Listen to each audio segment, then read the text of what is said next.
नमस्कार, one India Hindi में आपका स्वागत है। भारत और चीन के बीच पूर्वी लद्दाख में 5 महीने से गतिरोध बना हुआ है, जिससे दोनों के रिश्तों में महत्वपूर्ण रूप से तनाव आया है। विवाद के हल के लिए दोनों पक्षों ने कई दौर की कूटनीतिक और सैन्य वार्ता की है। हालांकि गतिरोध को दूर करने में कोई कामयाबी नहीं मिली। दोनों देशों के सैन्य अधिकारियों के बीच 12 अक्टूबर को एक और दौर की बातचीत होनी है, जिसका एजेंडा खासतौर पर विवाद वाले बिंदुओं से सैनिकों की वापसी की रूपरेखा तय करना है। किसी भी चुनौती से निपटने के लिए भारत ने पहले ही ऊंचाई वाले इस क्षेत्र में हजारों सैनिकों और सैन्य साजो सामान की तैनाती की है। वायुसेना रात में भी पूर्वी लद्दाख क्षेत्र में युद्धक हवाई गश्त कर रही है, जिससे चीन को यह संदेश दिया जा सके कि वो इस पहाड़ी क्षेत्र में किसी भी चुनौती का सामना करने के लिए तैयार हैं।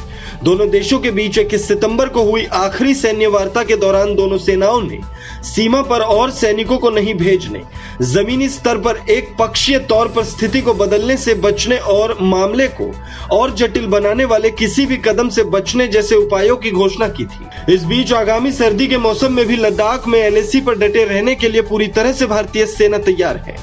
इसी के तहत भारतीय वायुसेना का C-17 globe master transport aircraft Ladakh के ले बेस पर जवानों के लिए आवश्यक सामान पहुंचा रहा है। वहीं भारतीय वायुसेना का चिनूक हेलीकॉप्टर भी ले एयरबेस पर रक्षा और भीषण सर्दी में बचाव के लिए गर्म रखने वाले उपकरण पहुंचा रहा है।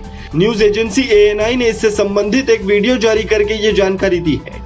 ऐसा कहा जा रहा है कि कपड़े और टेंट से लेकर राशन, ईंधन और गोला बारूद जैसी सभी आवश्यक सामान पर्याप्त मात्रा में सेना की अग्रिम चौकियों तक पहुंचा दिया गया है।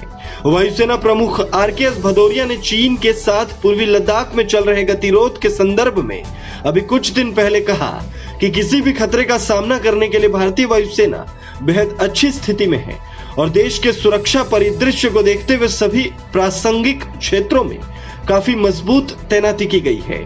वायुसेना दिवस से पहले एक संवाददाता सम्मेलन को संबोधित करते हुए RKS भदौरिया ने कहा कि चीनी वायु शक्ति भारत की क्षमताओं से बेहतर नहीं हो सकती, लेकिन इसके साथ ही ये भी जोड़ा कि विरोधियों को कमतर आंकने का कोई सवाल नहीं। उन्होंने ये भी कहा कि अगर ऐसी स्थिति बनती है तो उत्तरी और पश्चिमी सीमा के 2 मोर्चों पर भारतीय वायुसेना किसी भी स्थिति से निपटने के लिए तैयार है।